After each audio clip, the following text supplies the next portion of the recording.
Dans 1 Corinthiens 14, 26, nous voyons comment le Saint-Esprit nous conduit par le moyen de ce que nous avons. Les versets 27 à 33, quant à eux, nous montrent que la conduite du Saint-Esprit est aussi en accord avec les circonstances. Par exemple, la réunion de l'Assemblée finit à 9 heures. Le Saint-Esprit ne vous conduira pas en vous donnant beaucoup de paroles juste avant 9 heures. D'autre part, vous serez conscient que le temps est arrivé à son terme. Il se peut aussi qu'il n'y ait pas besoin d'une longue période de chant ou de prédication. Tandis que vous apportez à l'Église ce que vous avez, vous apprenez aussi la leçon que les esprits des prophètes sont soumis aux prophètes. Si vous avez, vous pouvez apporter, mais cependant vous devez aussi tenir compte des autres. Supposons que dans une réunion, chaque participant, ou plus de 20 frères, ait un cantique et que vous en ayez aussi un. Soyez donc attentifs et attendez que 2 ou 3 se soient manifestés, vous verrez qu'il ne sera plus nécessaire que vous le fassiez. Cela ne signifie donc pas que tous les participants ou que ces 20 personnes attendent leur tour et que l'on chante jusqu'à minuit. Si vous le faites, vous désobéissez à la conduite du Saint-Esprit. Le Seigneur désire que tout soit fait dans la décence et dans l'ordre. 1 Corinthiens 14, 40. Ainsi donc, ce que j'ai me permet de répondre aux besoins et par les circonstances. J'apprends à être conduit par l'Esprit. Dans nos réunions, nous devons observer le principe de 2 ou 3. L'Esprit ne nous conduira pas à donner alors que nous n'avons pas ni à violer le principe de 2 ou 3. Aux yeux du Seigneur, je peux être conduit à me lever et à parler si je possède quelque chose. Cependant, si d'autres frères ont apporté ce qu'ils avaient, je dois alors me tenir tranquille.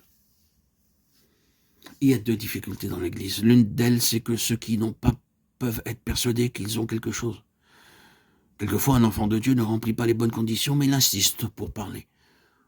Fondamentalement, Dieu ne lui a rien dit. Et il n'a pas travaillé en lui. Mais il aime parler et l'Église n'est pas édifiée. L'autre difficulté, c'est qu'il y en a d'autres qui ne veulent pas suivre la conduite du Saint-Esprit. Le Seigneur a pu parler à beaucoup de frères et de sœurs, mais ceux-ci ont attendu, se sont abstenus de parler, et l'Église a été privée de l'édification qu'elle aurait dû recevoir. En un mot, et pour résumer, si vous sentez que vous êtes intérieurement vide, gardez le silence. Si vous avez, vous devez fournir à l'Église ce qui est utile pour l'édification. À travers ce que vous avez, le Saint-Esprit insufflera la vie pendant la réunion, donnant la possibilité aux enfants de Dieu d'être en contact avec la vie.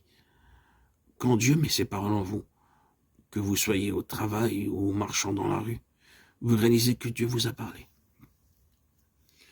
Vous devez savoir que ces paroles ne sont pas uniquement pour vous, mais qu'elles sont aussi pour l'Église. Quand vous avez, vous devez alors apporter à l'Église ce que vous avez. Quand le tabernacle fut dressé dans la période de l'Ancien Testament, le peuple offrait à Dieu son or et son argent. Il en est de même pour nous. Aujourd'hui, nous devons donner ce que nous avons. Quelqu'un a-t-il une révélation? Quelqu'un a-t-il une parole d'exhortation ou bien un cantique que chacun apporte ce qu'il a reçu? Lorsque le tabernacle fut édifié, l'Esprit donna de la sagesse et de l'intelligence aux ouvriers pour utiliser des matériaux très différents et en construire le tabernacle. Tous les matériaux étaient offerts par les Israélites et incorporés dans le tabernacle par l'œuvre du Saint-Esprit.